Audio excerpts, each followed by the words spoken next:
We've talked a little bit now about sort of the macro level of politics and how the world works in terms of the UN Council for Refugees and Human Rights.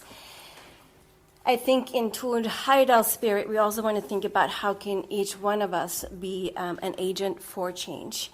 But in order to do that, we also need to know what big disasters do to our bodies. An institution that we have in every country is the institution of museums. And today we have Thor Heyerdahl Institute, which is a part of a museum. We are going to now move to the Vest-Agder Museum. And then we're going to hear from the Västernmark Museum. And finally, we have actually created a museum here at the Turkish Embassy, which is going to display work of our scholarship winners. So museums is a place that holds history. It is a place where people can actually voice their opinion. It is a place that capture our essence. And so I think that is just really, really important to think about how our stories are kept. They're being seen, respected, and heard. So right now we're going to hear some stories about migration. 7 countries total. We have Dr. Katrin Pabsts, who is here to speak on behalf of a larger collaboration. There's 10 people on this team that she's worked with, and 9 of them are women. She just recorded a TEDx in Norway. I don't know if you're all familiar with TEDx, but they're not very easy to be a part of, and it's a very special invitation to do so. This research was also just awarded the prize from the European Museum Academy, and that is also something that is very hard to achieve. What is the impact on traumatic experiences for one person, for generations, and how do we assure that we have places for healing? I would like to introduce Dr. Katrin Pabsts and welcome you to the stage. She's going to talk about the Identity on the Line project. Welcome, Katrin.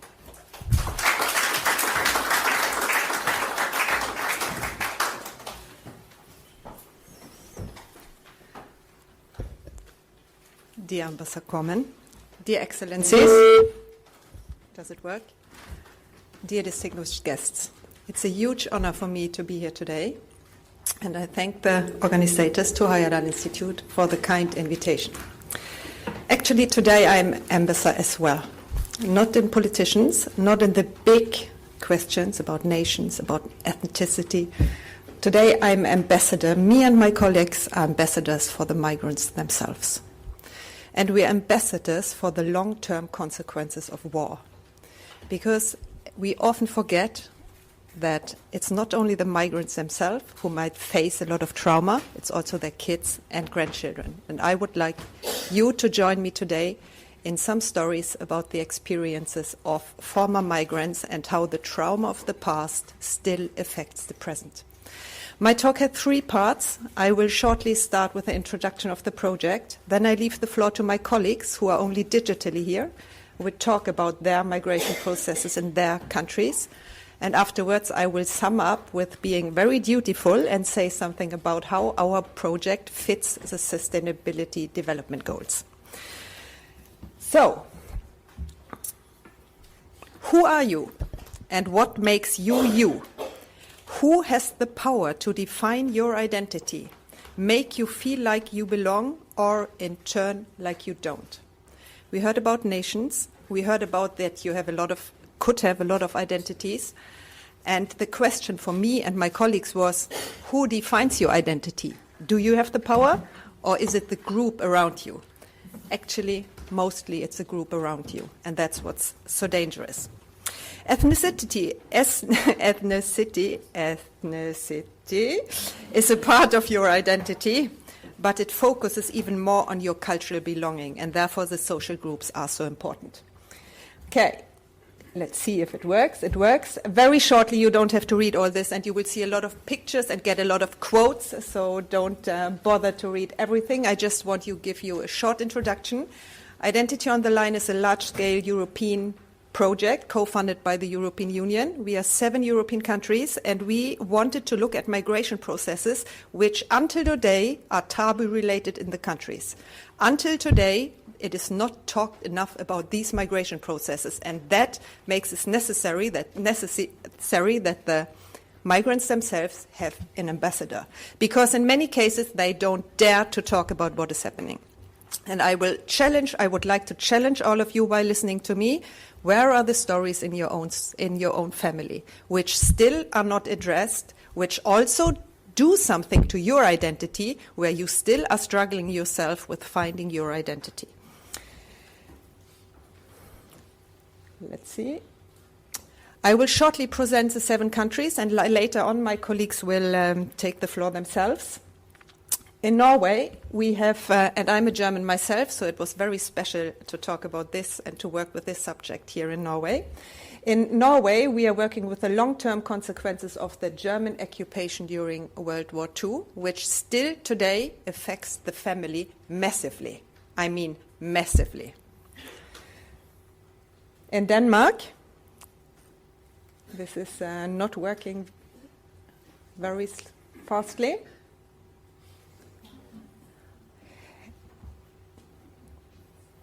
Jörn, can you help me with the technology? Okay, now.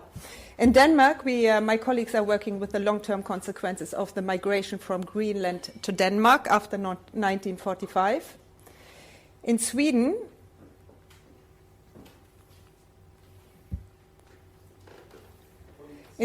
my colleagues are... Shall I point this direction? Thank you. Today I feel very blonde, ambassador, actually. Okay, so in Sweden, my colleagues are working with the forced migration of Sami from the north to the south of Sweden. And interesting enough, the Samis who came from the north were forced to live more in the south, and those who have been there before, 100 years later, today, do not speak the same language within the Sami language. So it's very interesting. We like to think that groups are somehow the same in many aspects, but here are very many differences, especially in the Sami groups. In Poland, my colleagues are working on the population exchange in former German Pomerania after 45. The Germans had to leave, as you know. Other people had to move in the houses, which the Germans left. And until today, it's a taboo-related topic. In Lithuania, we are working with the long-term consequences of the Holocaust for Lithuanian women. In Slovenia, the migration from the former Yugoslav republics to Slovenia after World War II and the impact of the country's independence in 1991. And finally, in Croatia, the complex political history of the Istrian Peninsula. You see, we have World War II in several countries, and we have more recent wars in the Balkan areas, and the war in Ukraine have affected us all very, very much, because we know what is going to happen for at least the next 75 years, with all the migrants who are now forced to leave the country, and basically everyone who experiences war. What makes our project special is that we talk to the 3 generations, and many of my colleagues were really surprised that 30-year-old people in all these countries still suffer massively that their parents or grandparents had come from another country to a new place, and the trauma they experienced on the way or when coming to the new country and simply not being welcome. This is still in the family. It affects the 30-year-old people today. It's quite extreme. In total, we have conducted 164 interviews, in-depth interviews. We are not talking about questionnaires. We are talking about watching people talking about something which is still so present in their families that they cry when they tell us about what has happened. We have a huge empirical material, as you can imagine. Each interview between 2 and 15 hours long. We have audio, we have video, we have text, we have objects, we have very much. And interesting enough, in the countries where the events still are most taboo related, almost nobody wanted us to use their name. In Norway, we have almost no one who wanted to be recognized. Almost everyone wants to be anonymous. And I'm talking about all 3 generations. We have 62 quotes presented in joint exhibitions, and I will later on tell a little bit more about how we use our material. But first I want to introduce you to some of the migrants. The personal stories about migration and ethnicity, which we have collected in our material. And I want to say it again, what I said in the introduction. Ethnicity is a part of your identity, but focuses on the cultural belonging. And then the big question is, who defines whom you belong to or which group you do belong to? Who defines your identity or your identities? Do you really have control over your identity? No, you don't. And that is the thing which is most difficult for all people we have talked to. In some cases, and this is for the first quotes which you will see here now, just the war, or not just the war, but war, even if you didn't move, you suddenly found yourself in a different country. You stayed at the same place, in the same house, in the same area where you always have lived, but suddenly around you the borders have changed, the people have changed, those who are in control have changed, and you yourself are forced to make massive changes which you haven't chosen and have no control over. This is, we see again and again and again, of course. Here you have one quote from Slovenia. Overnight we became strangers, as if we hadn't known each other before. At the time we also thought we were at home in our hometowns. After so many years we became strangers everywhere. If I really think about it, I'm a foreigner everywhere, in Slovenia, in Croatia, and today also in Serbia. So you can live for hundreds of years, peaceful in an area, suddenly geopolitical changes force you to make massive reconstruction of who you are. Slovenia, my new country, did not want me. Or, amidst the uncertainty of a new formed country, it did not wish me well. Years of complete uncertainty followed without any valid documents, health insurance, or social as well as physical security. Grey years, years of struggle, struggles for survival, struggles for identity. As I was losing battle after battle against the almighty bureaucracy for 8 years, I was gaining strength, perseverance, love, empathy, softness, and the ability to forgive. And here we are also at a very personal question of who you are. You can be forced to change your... You can be forced to leave your homes, you can be forced to change everything which was really important for you. And then later on, when you have settled and you have somehow had the possibility to come to your senses again, what do? Will you hate? Will you forget? Will you forgive? You can never forget. Do you talk? Do you keep it quiet? How do you address what you have experienced will say very much about your quality of life and, of course, our peaceful or not peaceful living together. The next. Again, people who have lived for hundreds of years in a country, when suddenly the borders changed and the surroundings made them had to redefine their identity. Not that they don't accept me. I am accepted here as a Šefur and there as a Slovene, meaning who puts which names on you? Who tells you you are this or that? Have you power to define yourself? I'm such a person, or how can others make these decisions for you who are really important, both for you and your surroundings? I am accepted, but for me as such, I am not accepted anywhere, because no one grabs you by the hand and says, you are ours. Here you have ethnicity in its best. Whom do you belong to? Who says to you, you are a part of us? If you don't have that, you want to choose the us yourself. But if you can't do it because nobody wants you, you have a real challenge. In the end, you ask yourself, well, where do I belong? So my identity is determined everywhere without me being asked about it. Everywhere they have an opinion about me that I didn't suggest or express. No one ever asked me, are you a Šefur or a Slovene? And on the other side, are you a Slovene or one of us? And from Denmark, from Sweden, who am I? When I was about 14 years old, I asked myself that question. I did not identify as Swedish, also I was born in Sweden. I did not identify as Norwegian, despite my Norwegian last name. Apparently I wasn't Sami either, since the country administrative board had excluded my family from our reindeer herding community of Pabst. So, something happened around you, and you just are forced to define yourself in you, and you are very alone in that process, because often your family is not even on your side. Sometimes you are even forced to choose about your family, against your family. From Denmark, being Danish and a quarter Greenlandic is like putting together in a confusing puzzle. The pieces do not quite fit together, and a number of pieces are missing, especially from the Greenlandic side. The challenges has been to create myself as a whole person with the pieces I have had available to me. And that is all about. Which pieces do you have available for yourself, and what do you do with it? It still hurts when I talk about it, but it does not affect me in everyday life. I have also come to terms with the fact that my mother has had a hard time sharing and talking more. There's a big chapter in my life that my mother did not talk much about. And here I just want to stop a little second, because when you are later on going to listen to my colleagues, you won't listen to my colleagues from Lithuania. And the reason is that their stories are too tough for the setting here today.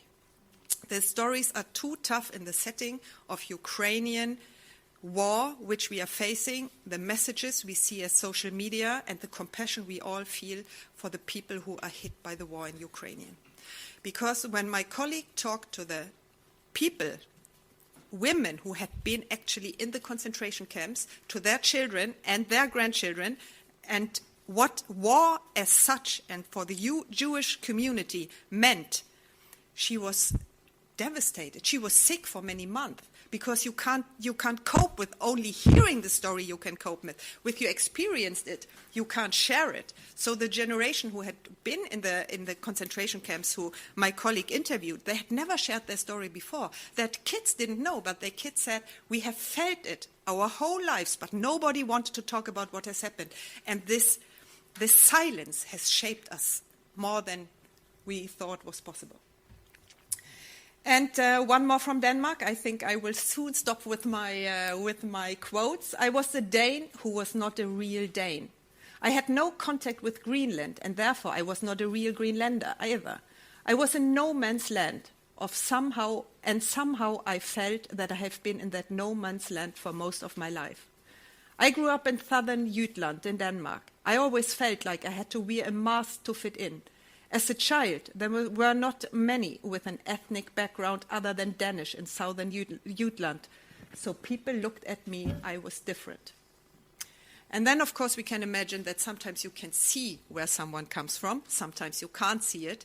And if it's even visible, it might be even more damaging if you see that the surroundings react in such a way. And one quote from Lithuania, from a lady who was in the concentration camps. And I'm showing you this quote because if you suddenly find yourself in a situation where whom you think you were doesn't matter anymore, you try hard to grab on what is really most important for who you are. In this case, you are a woman. You were erased. If you're erased as a person, you want at least to keep on what you have learned. Who am I? I'm a woman. I'm a woman. I'm a German. I'm a mother. You have all these roles. But if you suddenly find yourself in a situation where some of these roles who have always defined you do not matter anymore, you grab onto something. So, one of the concentration camps, a lady who was a young girl said, I was still wearing my high school clothes in the ghetto and arrived in Stadthof dressed that way. We had to undergo disinfection. We were told to undress. I had to take a shower and the water trickled over my head and face. They didn't give us towels. They threw us men's underwear and shirts. This transformation from a well-dressed girl is indescribable. Oh, God. I can't see it and I can't read. I'm really sorry. This transformation from a well-dressed girl is indescribable. It is as if they took away ourselves. I was now prisoner number 43199 with men's stripped trousers, which, thank God, I could tighten up with a shoelace I found. So what does this quote tell you? This quote tells you that if you finally find yourself in the situation where they want to take everything from you, who you are and think you are, you try to grab onto something you can. And this lady also showed us her lipstick and said, this lipstick I kept during the whole time. It was my most precious thing I had. It reminded me that I was a woman. I was a woman in this situation. I think I stop here with my quotes because my colleagues will come into the picture now and will tell you about the country's projects more directly. I just want to sum up with this one. All the 162 interviews we have conducted in all the countries show, of course they show, that when it comes to identity and where you belong, your feeling of belonging, it's a human urge to know who you are, where you belong to, whom you belong to, which group you belong to. It's an urge that you define yourself as a person surrounded by other people who want you well. So all our 162 informants were somehow placed on this scale. Some were more vulnerable than resilient. Some were more open. Some were more silent. Some felt that they belonged in the end after the migration. Some felt they didn't. Some felt it is possible to reconcile. Some felt it will never be possible to reconcile. So all were somewhere placed on this places. And now the technical, now I will do my best to point in that direction, but I hope the technical will work, because now I would like to let my colleagues enter the stage digitally from the countries. We have only 5 countries here today. The one reason is, as I said, Lithuania. It's actually, I just decided not to show it to you today. It's on the internet if you want to see it, of course. And also Denmark will not be here, and the reason is simply technical issues, that the quality was not good enough. We start with the Norwegian sub-project. Let's see if it works.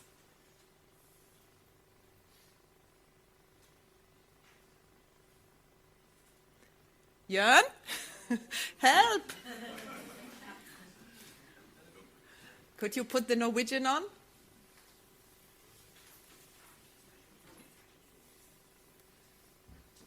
Thank you.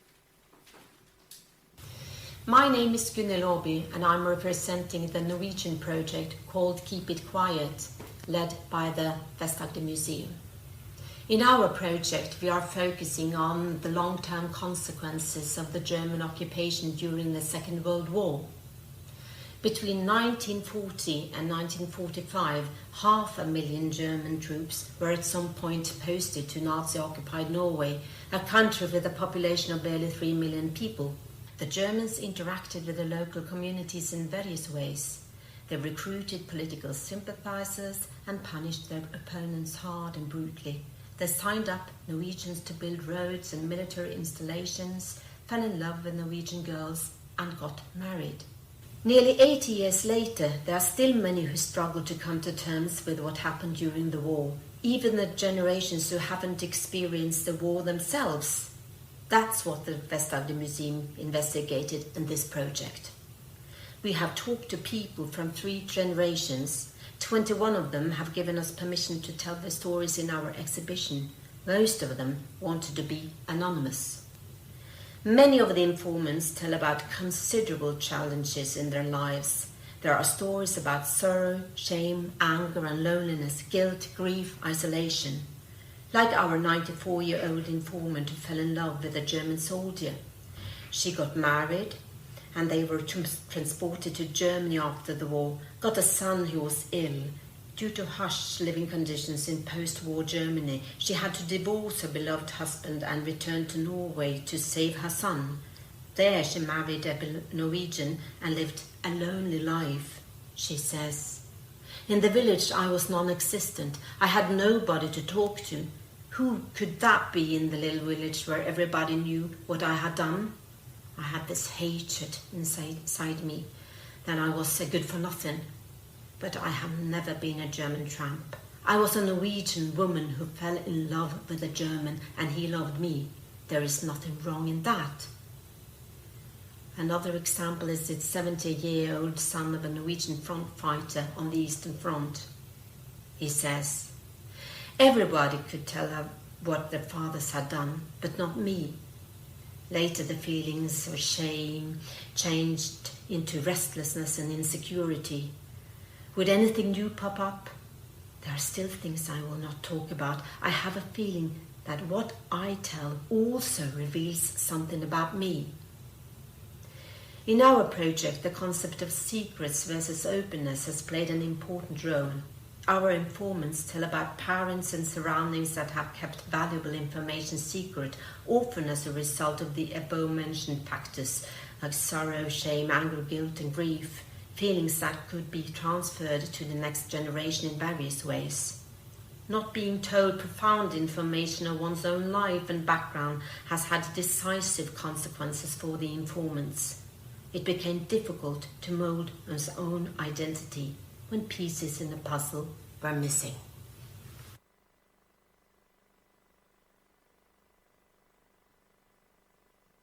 Colleague Gunhild, the Norwegian sub-project, and as you see here, it was that those who had somehow supported the Germans, and even if you only were a young girl falling in love with it, was enough that you were so harshly punished by the local societies, not everywhere, but in many areas in Norway, that it still affects the families today. The feeling of being excluded and loneliness is so intense on whom you belong to and your identity that it passes from generation to generation. Okay, by the way, all references to the pictures, all these scientific things which are really important in our project, you find on our web pages and on the internet. And I move on to, this will be a surprise, whom we go to now. Denmark we won't have, so I think we are going to my colleague Elina Nygaard in Sweden. Denmark, I had to, you see the pictures are unfortunately not good enough, so we go to Sweden. Hello from Sweden and Aite Swedish Mountain and Same Museum in Jokkmokk. My name is Elina Nygaard, and I'm standing in the middle of this exhibition that we built in the Identity on the Line project. The exhibition is about forced migrations among Sami people that took place 100 years ago and the effect on everyday life today. This painting shows the first meeting between the two Sami groups in our mountain area. The North Sami group to the right that was forced migrated to this area, and the Lule Sami group standing to the left. As you can see, they wear different types of clothing. They don't speak the same language, and their way of reindeer husbandry difference. So this exhibition shows costumes from 9 different areas in Sweden. So if you're into Sami costumes, when you see a person wearing it, you will know quite a lot about that person. You know where it's from or where the family is from, what language is connected to it. And it sometimes details in the costume also tells which family it comes from. So it's quite... We try to teach our children from an early age to wear costume and to feel proud in it.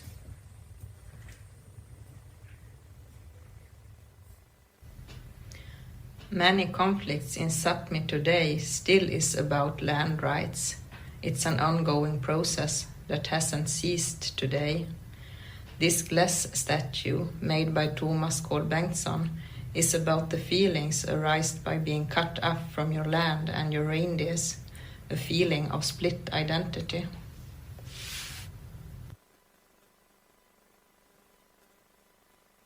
Our international project, we are traveling from country to country. We meet the informants ourselves, those who are willing to talk to us, to the whole group. We are all, as a group, from all 7 countries, traveling from place to place.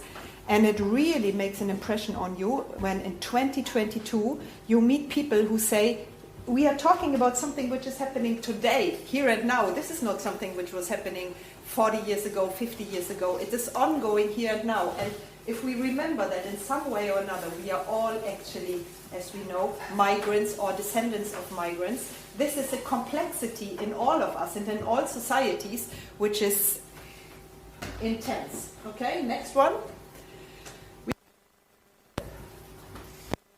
My name is Katarzyna Maciejewska and I work for the Museum of the Central Pomerania in Słupsk.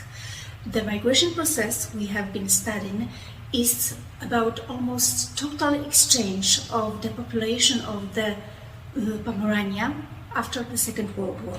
The present-day Polish borders are the result of the World War II and the decisions made at the Yalta and Potsdam conferences in 1945 by the USA, the Soviet Union and the United Kingdom, also known as the Big Three. The Red Army had annexed Polish eastern territories in 1939, and Stalin was adamant that they would not be returned. Poland would be compensated for that by the expansion of its western borders to Germany's lost. Thousands of people in the east were forced to choose between living in the place they called home or renouncing their nationality and becoming citizens of the Soviet Union. Some of the Polish settlers came from deep within the USSR, where they had been exiled after the Red Army annexation of Poland's eastern territories. Others came from regions of Poland that were Polish before the war and remained Polish after it, but had been laid to waste by the Nazi occupation. Supported by the Soviet Union, the Polish authorities had promised them new land, new homes, jobs for everybody, in general, a bright new future. They were told that they would be playing a part in resettling territory that had been restored to Poland. Obviously, the German population of Pomerania was also forced to leave and lost their homes too. Poles who came to Pomerania came from different backgrounds, not only from different regions, which meant different traditions, differences in spoken language, etc., but they were both from poor and well-off backgrounds, or, for example, well-educated and almost illiterate. However, they had to live together in a completely new environment and sharing the nationality, the language, and usually the Catholic religion was very bond-begetting. Yet, on the other hand, the people who came from the same town or village or just by the same train often kept together and helped each other for the long time. Even today, you can find traces of the phenomenon like still existing and functional society of Vilnius and Grodno. The personal belongings they were bringing with them were often quite scarce and random ones when they had to abandon their homes in a hurry or when they came from the exile to Siberia. But what they usually brought with them were personal documents, photos, etc., reminders of their previous life. Many of them dreamed for decades about visiting their hometowns, which usually was impossible as they were not given permission and passports to enter the Soviet Union. The folk costumes were often quickly replaced by city clothing, but traditions, certain expressions and cuisine was passed from one generation to another and mixed with others from different regions as people were getting married and their families grew. Since at the very beginning the future affiliation of the land was uncertain, even after the Yalta and Potsdam conferences, the settlers were unsure if Pomerania would remain Polish, and they expected the Germans to come back. Some of the settlers did return to their hometowns if it was still possible, for example, to Warsaw, but unfortunately many of them did not take proper care of their new homes, the land, as it's supposed to be only temporary. However, the first and next generations born in Pomerania state today that they are from here, and the school children who come to the museum usually don't know the origins of their families. The three of us, Marzena Mazur, Dorota Ciecholewska-Hanowska and Katarzyna Maciejewska, share the family stories with other contemporary inhabitants of Pomerania. We know the feelings, the family dynamics, and other things we were told by our interviewees. Bettina said in the introduction that museums can play a role, and in these processes, and we believe that maybe we can play a role as a kind of translator, and as one who puts the actual happenings in a factual context. Because we can see that in many, many cases it is not possible for those who have been exposed for a traumatic event like a forced migration as war. You can't manage to talk to your children about it. It was too traumatic. You want to spare your children the tough stories, and you feel that in the end nobody wants to listen. So you are alone with your trauma in the first generation who have experienced it, and you cannot manage to pass it on to the next generations. But the next generations are looking for the answers. They need to know, who am I? Why am I here? Why am I looked at as I am a foreigner? Why? You don't get answers from your parents and grandparents who are sitting on critical facts but can't share it with you. So what do? Maybe you can go to a museum. That's at least my dream. That you go to a museum, if museums are brave enough to address the untold in a proper way. Many museums are not. But I hope we are getting more and more. We have 2 more to go. Are you ready for this, or is it too tough for you? I promise I make the last thing very short, but I would like to give the stage to my colleagues because they're really great. So I put the next on this stage, I think, is Slovenia. And Slovenia is a very interesting case. My colleagues there developed actually a new method of connecting people who until now felt they are totally alone. Imagine a community, imagine a local society, a country where you think you're the only one with this feeling of not belonging. You're the only one who may have parents and grandparents from another area, but if they don't talk and nobody in the society talks, you don't know that you actually are not alone. So by sharing stories, and in this case by connecting the people with each other, my colleagues in Slovenia really made a big difference in the life of many of the people they talked to. Let's see if it works. Yeah.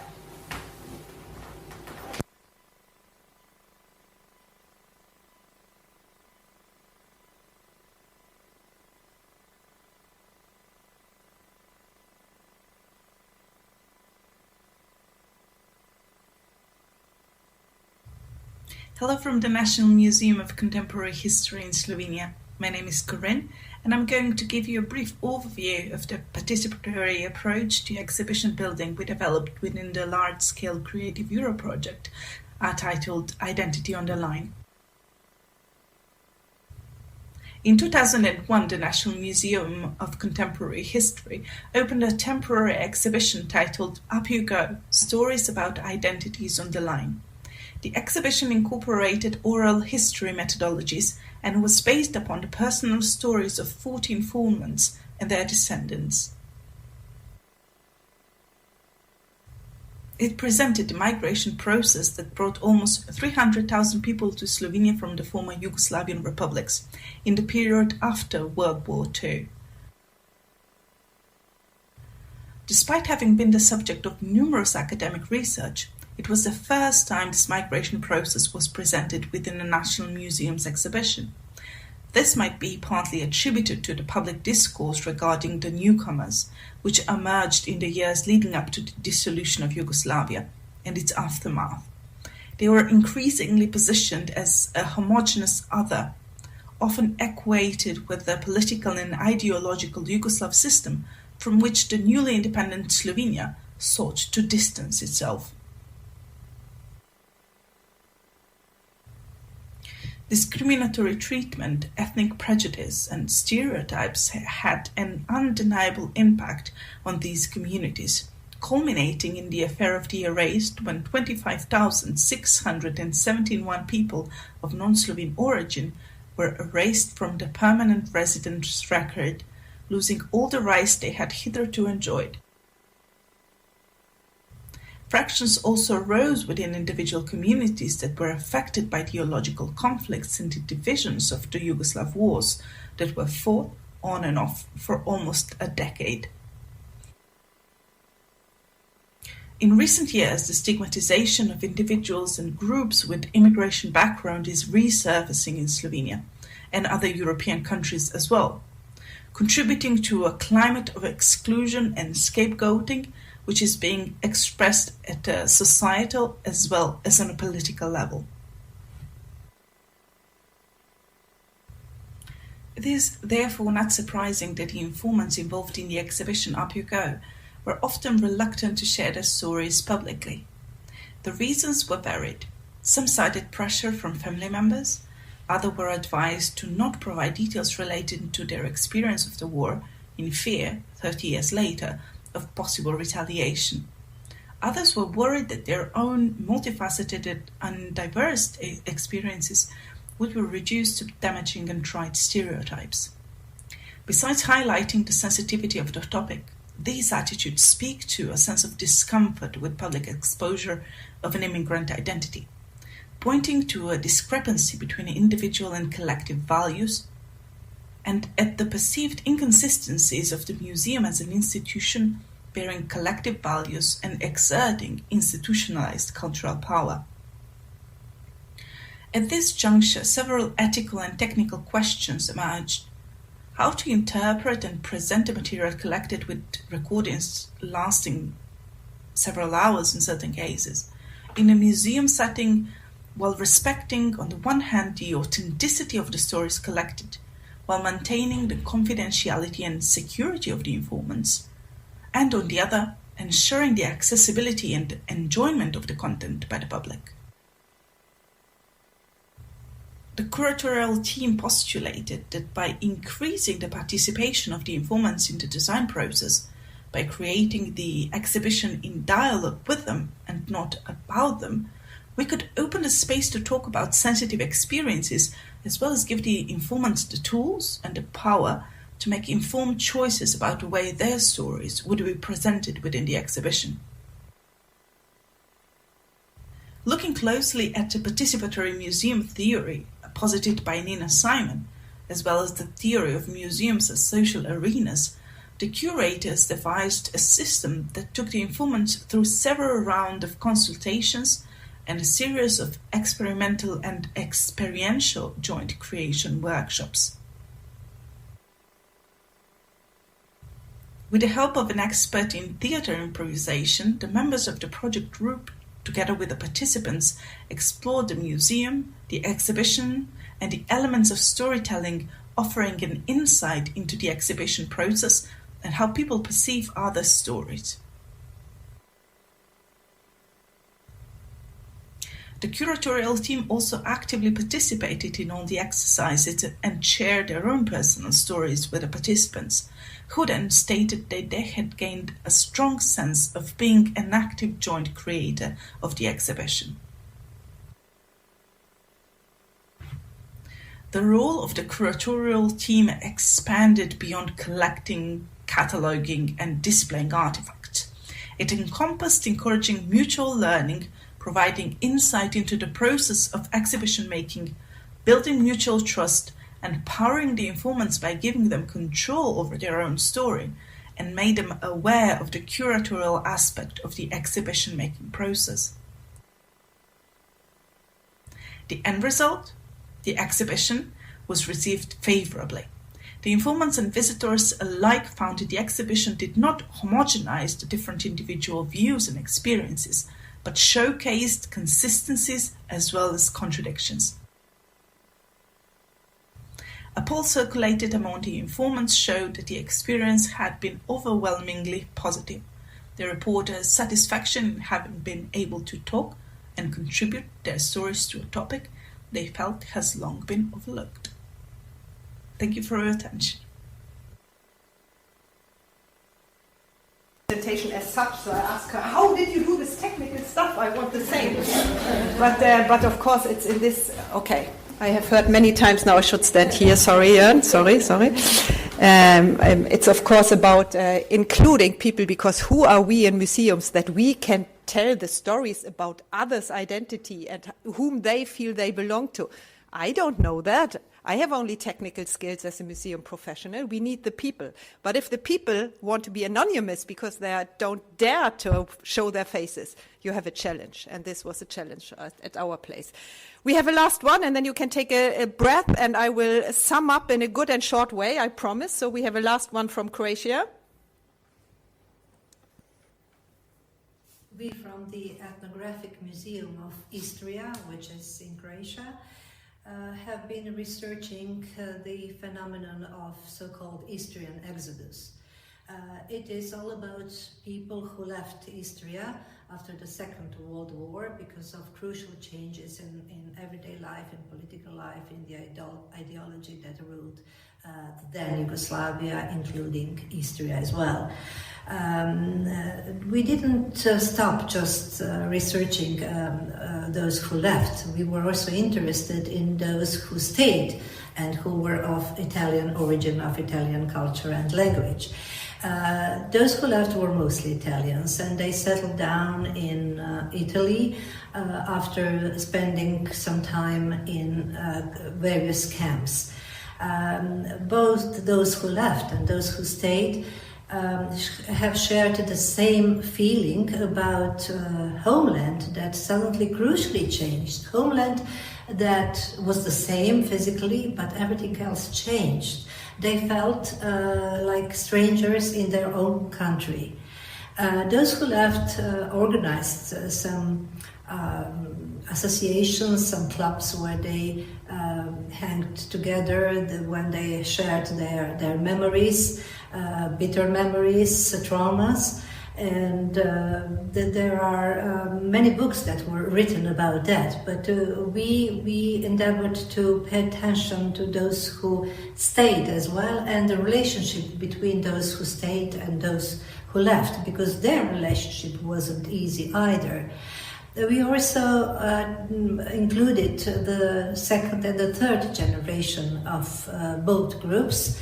And it became obvious that such trauma as living country under very dramatic circumstances, that kind of trauma doesn't stay only at first generation, but it also spreads to the second and the third generation.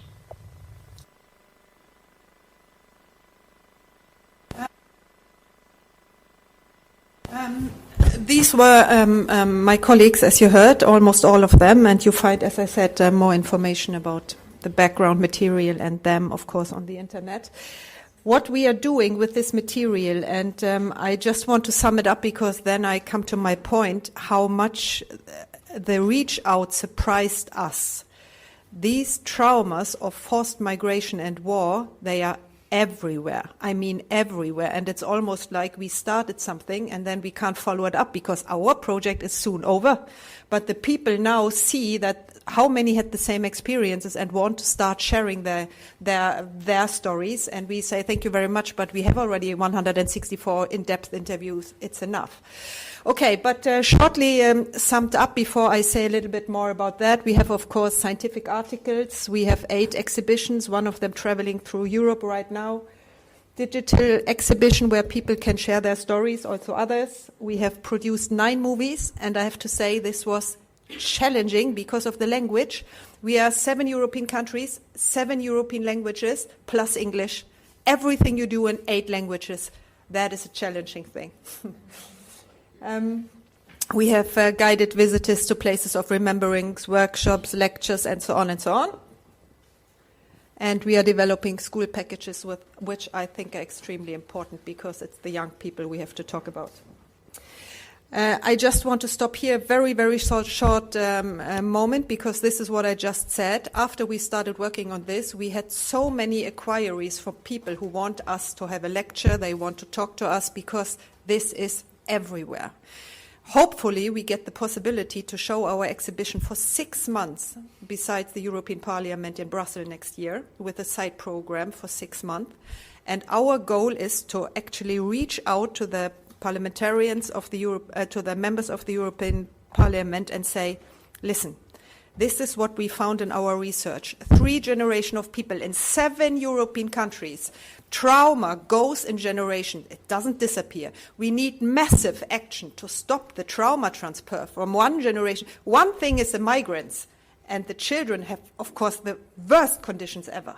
But the second thing is that if there are no massive actions also taken for somehow telling about the traumas again and again and again in many institutions, it will just go on from generation to generation. And that's the point. It doesn't stop. It doesn't disappear, as many of our first generation migrants thought. I never said something. How could my kid sense it? Yes, you can. And the societies can also. Okay, you can see I get very engaged talking about this, and I will round off now because I can see my time limit is going on. Going out, not on, it's going out. I just want very short, because this is a European project. We could talk about the whole world, the mechanisms as the same, but this is a European project, and I shortly want to say something about the Sustainability Development Goal, short SDG. And there are 17. It looks very boring, but if you look a little bit closer, it is actually a great concept. If we would manage to embrace all these 17 SDGs, we would be a different place. Only our project, very shortly here, has addressed these 4. And as it's quite technical, I only want to make it short. We hope, of course, that with our project, we somehow contribute to reduce the differences between the nations. This is a level of nations with and among countries. And as we heard already in your speech in the beginning, there are so many differences between the nations. And if one nation takes an action, the geopolitical consequences are huge for the other nations around them, and then in the end for the people. The second one, I don't know why it's so fancy. Here there's a little thing, but it's nice that it looks like I knew what I did. Inclusive cities and sustainable societies. Inequality, of course, this is what I talked about all the time. Inequality, someone is better than someone else because. Someone belongs and not someone else because. All these inequalities makes actually differences for human life, for individuals and societies. This I definitely like the most. It is extremely important that we all recognize this, that we all recognize in each other the personal struggles you experienced due to your own family history, your parents, the country you come from, you were forced to leave maybe. And of course, it is important that we work together, as we have very, very much seen in our project. We need everyone to come together, this says, government, civil society, scientists, academia, and the private sector. Of course, we are all in it together. And I can only see, and I want to stop with this picture from all of us, just to work together in these countries, for each of us personally, opened our eyes from, is it just me something is wrong with? Something is not right? Struggling to find my own identity? Putting together the parts of my identity?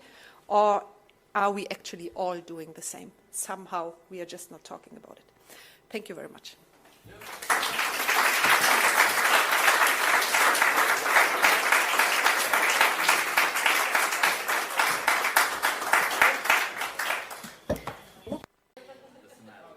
Thank you so much, Dr. Pabsts, for your engagement. I think it's just so amazing to look at people when they're talking and they're really engaged and involved in their project. We can see that this means a lot to you and the work that you've done with your team. So thank you for representing Identity on the Line.